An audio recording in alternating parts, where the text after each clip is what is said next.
বিষ্ণুপ্রিয়া নিয়ে একটু বলছি, কারণ আমার বাড়ি ছিল বরাক উপত্যকার করিমগঞ্জের দুর্লভছড়া থেকে আরও 4 কিলোমিটার দূর বাঁশখালটিলা, এবং বাঁশখালটিলা গ্রামের একটা বৃহৎ অঞ্চলের অধিবাসী ছিলেন বিষ্ণুপ্রিয়া মণিপুরী সম্প্রদায়।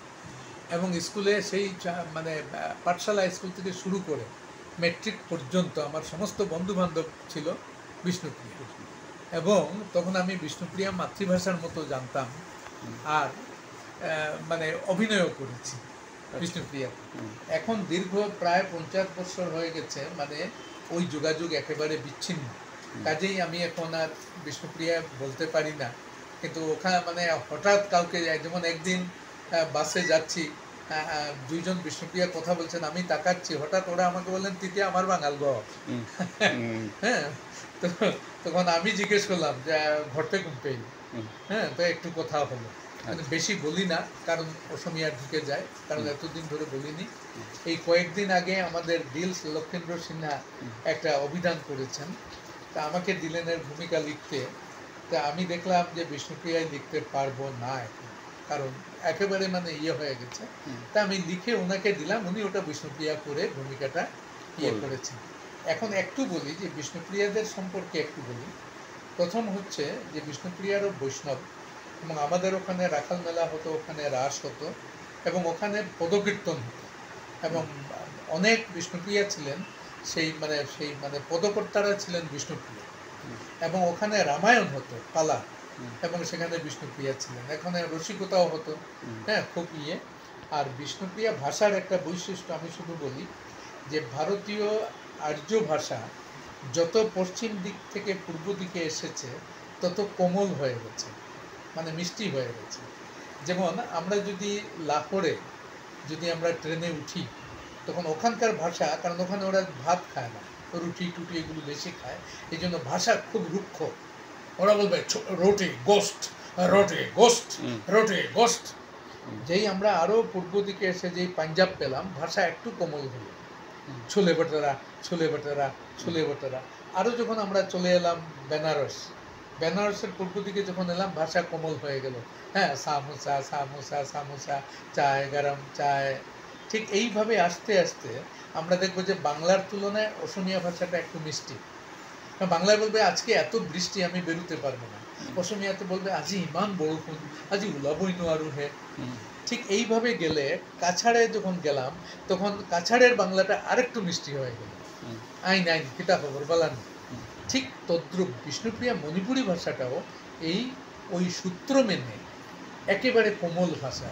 তোরতে ঘরতে কুম্পিতে কার সৌগ, হ্যাঁ, এই যে কার সৌগ, আসলে সৌ শব্দটা এসেছে সংস্কৃত শাবক শব্দ থেকে, শাবক শব্দ থেকে শাবকাল, তা থেকে ছাওয়াল, বাংলায় হয়েছে ছেলে, হ্যাঁ, বিষ্ণুপ্রিয়াতে হয়েছে সৌ, সৌ মানে শাবক, সংস্কৃত ভাষাটাই। হ্যাঁ, তা এই যে জিনিসটা আরো কোমল হয়ে গেছে, ছেলে থেকে ছৌটা বেশি মিষ্টি লাগছে। তো এই দিক থেকে বিষ্ণুপ্রিয়ারা হচ্ছেন মানে আর্যভাষী পূর্বাঞ্চলের শেষ জনজাতি, শেষ জাতি। এই জন্য ভাষাটা এত মিষ্টি, এটা আমার ধারণা, আমার উপলব্ধি। হ্যাঁ, আর বিষ্ণুপ্রিয়া গান তো আর বলছি না, হ্যাঁ, এখন আগে তো সবই বাংলা গান গাওয়া হতো, এখন তো বিষ্ণুপ্রিয়া ভাষায় রচনা হচ্ছে। এটা 1980 থেকেই শুরু হয়েছিল বিষ্ণুপ্রিয়া ভাষায় লেখা, এখন হচ্ছে। তো আমি ওই পরিবেশেই বড় হয়েছে, শুধু দুঃখ একটা যে এখন ওইভাবে আর বলতে পারি না ভাষাটা, আর না বলতে বলতে এটা অভ্যাস হয়ে গেছে। তো স্যার, আজকে একটা সুযোগে আপনাকে এই কথাই জিজ্ঞাসা করতেছি, ধরেন আপনি তো আসামের বহুত মহান পুরুষকে পেয়েছেন, আপনি কথা প্রসঙ্গে মহেশ্বর স্যারে মানে নেও স্যারের কথা বলেন, সেরকম সেই সমসাময়িক নবকান্ত বড়ুয়া এরকম বহু ছিলেন। তো ওইটা সামান্য একটা স্যার, আমি নবকান্ত বড়ুয়া যখন বললেন, আমি নবকান্ত বড়ুয়ার একটা ঘটনা বলছি।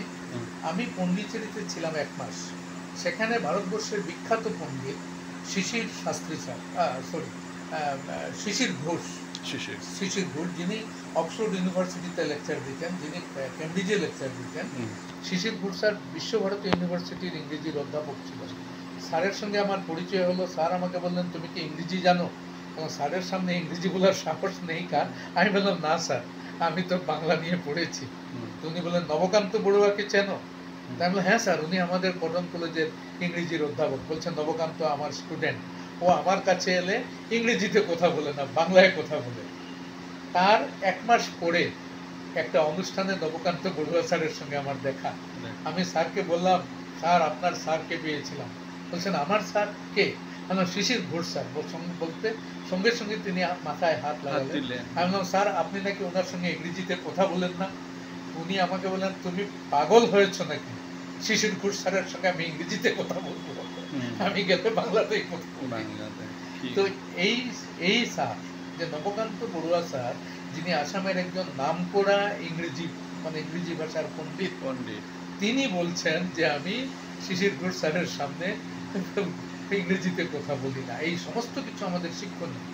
তারপরে আমি পেয়েছি গুয়াহাটি ইউনিভার্সিটিতে মহেশ্বর নেওগ স্যার, হ্যাঁ, আমি পেয়েছি আমাদের মুকুন্দমাধব শর্মা স্যার, এবং এদের ছাত্রাবস্থায় পেয়েছি, এবং পেয়েছি তাহের আলী স্যার ছাত্রাবস্থায়।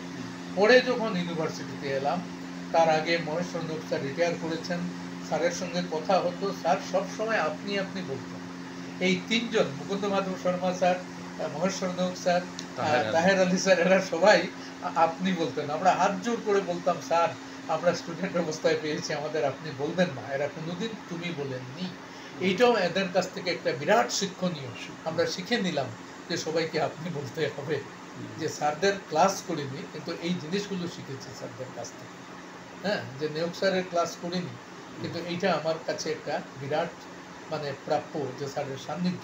উনি আসামে পড়িয়েছিলেন। হ্যাঁ, অসমিয়াতে পড়িয়েছিলেন। আর এইখানে একটা ঘটনা বলে রাখি, গৌহাটি ইউনিভার্সিটিতে অজিত ঘোষ স্যার এসেছেন, বিখ্যাত পণ্ডিত বেঙ্গলের। আমরা তো গ্রাম থেকে এসেছি পড়তে। আমি বললাম যে স্যার একটু আপনার সঙ্গে দেখা করব, যাব? উনি বললেন হ্যাঁ, গেস্ট হাউসে চলে এসো বিকেলে। আমি গেলাম, গিয়ে দরজার সামনে গিয়ে হাত কাঁপে, পা কাঁপে। আমি বললাম স্যার ভিতরে আসবো? উনি বললেন হ্যাঁ এসো। তা আমি ঢুকলাম, ঢুকে দেখলাম দরজার পাশে একজন ধুতি পরা ভদ্রলোক বসে আছেন চেয়ারে। আমি গিয়ে অজিত ঘোষ স্যারকে পায়ে পড়ে প্রণাম করলাম, করে দাঁড়িয়ে আছি। 1 মিনিটের নীরবতা, কেউ কিছু বলছেন না। হঠাৎ অজিত ঘোষ স্যার আমাকে বললেন, ওনাকে চিনেছ? ওই যে ধুতি পরে বসে আছেন দরজার পাশে। আমি বললাম না স্যার। বলতেই উনি আমাকে ধমক দিলেন, গৌহাটি বিশ্ববিদ্যালয়ে পড়তে এসেছ আর মহেশ্বর নেওগকে চেনো না, কি করবে পড়াশোনা করে? আমি দৌড়ে এসে ওনার পায়ে পড়ে প্রণাম করলাম। উনি বলেন না না না না, হ্যাঁ, বলে প্রণাম করলাম। স্যারের সঙ্গে আমার পরিচয় হলো এই ধমক খেয়ে। কারণ আমার আমার আমার ছিল, স্যারকে যখন প্রণাম করেছি সেখানে আরেকজন আছেন, তাকেও প্রণাম করা উচিত ছিল, সেটা আমার মাথায় আসেনি। পরে যখন আমি স্যারকে অনেক পরে স্যারকে বললাম, স্যার আপনার সঙ্গে কিভাবে পরিচয় হয়েছিল জানেন? বলছেন কিভাবে? তখন আমি এই ঘটনা বললাম। তখন উনি বললেন না না, অজিত ঘোষ স্যারকে এইভাবে ধমক দেওয়া ঠিক হয়নি। এইসব ব্যক্তিদের আমরা গৌহাটি বিশ্ববিদ্যালয়ে পেয়েছি, যেটা আমাদের প্রচন্ড গর্ব, যে বিখ্যাত পণ্ডিত পেয়েছি। হ্যাঁ, তো স্যার অন্তিমে স্যার এখন ভূপেন হাজারিকার একটা ঢৌ চলতেছে, যে ভূপেন হাজারিকা নিয়ে খুব ইয়ে করে, আপনি নিশ্চয়ই পেয়েছেন? হ্যাঁ, আমি ভূপেন হাজারিকাকে 1982-তে, তখন উনি আমার কাকার বাড়িতে ভাড়া থাকতেন টালিগঞ্জ, কাকা থাকতেন বালিগঞ্জ। কাকা আমাকে বললেন তুই যাবি কি? আমি গেলাম। গিয়ে তখন ভূপেন হাজারিকা মার্কসিস্ট ছিলেন, কাকা ছিলেন কংগ্রেস। দুজনের মধ্যে রাজনৈতিক তর্কাতর্কি হলো। আপনার কাকার নামটা কি বললেন? আমার কাকার নাম ছিল, ওনার ভালো নাম ছিল, এখন ভালো নামটা অভিজিৎ চক্রবর্তী। হ্যাঁ, তারপরে আমরা কাকা চলে গেলেন, আমাকে বললেন তুই কথা বল। তা আমি বললাম যে মই অসমৰ পৰা আহিছোঁ, আৰু যেতিয়া খুৰাই ক'লে যে আপনার তাত যাব, মই একদম দৌড়ি আহিছোঁ, আপনার লগ পাম, আপনার তো দেখা নাই কেতিয়াও। কিন্তু উনি কিন্তু একটাও অসমীয়া শব্দ বললেন না।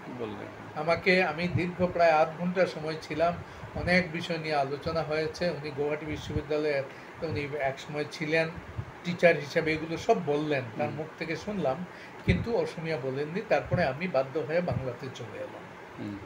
আর এরপরে আরও 2বার দেখা হয়েছে, এবং সর্বশেষ দেখা হলো যখন তার সেই যিনি প্রয়াত হলেন এবং তার মৃতদেহ যখন এলো, তখন আমি গৌহাটি বিশ্ববিদ্যালয়ে অসম সাহিত্য সভার বিশ্ববিদ্যালয়ের শাখার আমি সভাপতি ছিলাম। আমরা ওই ফুলের মালা নিয়ে তাকে শেষ শ্রদ্ধা জানালাম। হ্যাঁ, এই সৌভাগ্য আমার হয়েছিল। এবং এইখানে একটা কথা বলে রাখি, ঢাকাতে গেছি, গিয়ে গানের ক্যাসেট কিনতে যাব। তো একটা বড় ক্যাসেটের দোকানে ঢুকে বললাম যে আমরা ভারত থেকে এসেছি, আপনাদের বাংলাদেশের বিখ্যাত ক্যাসেটগুলো আমাদের দেখান, আমরা কিছু কিনবো। ও মা, ওরা বাংলাদেশের বিখ্যাত ক্যাসেট বলতে দেখালো এই হেমন্ত মুখার্জি, ভূপেন হাজারিকা এদের। আরে ভূপেন হাজারিকা উনি তো আমাদের এক জায়গায়, আমি বললাম আমার পাশের বাড়ি, আসলে ওখানে মিথ্যা বললাম যে আমার একটু দাম বাড়বে, যে ভূপেন হাজারিকার পাশের বাড়ি।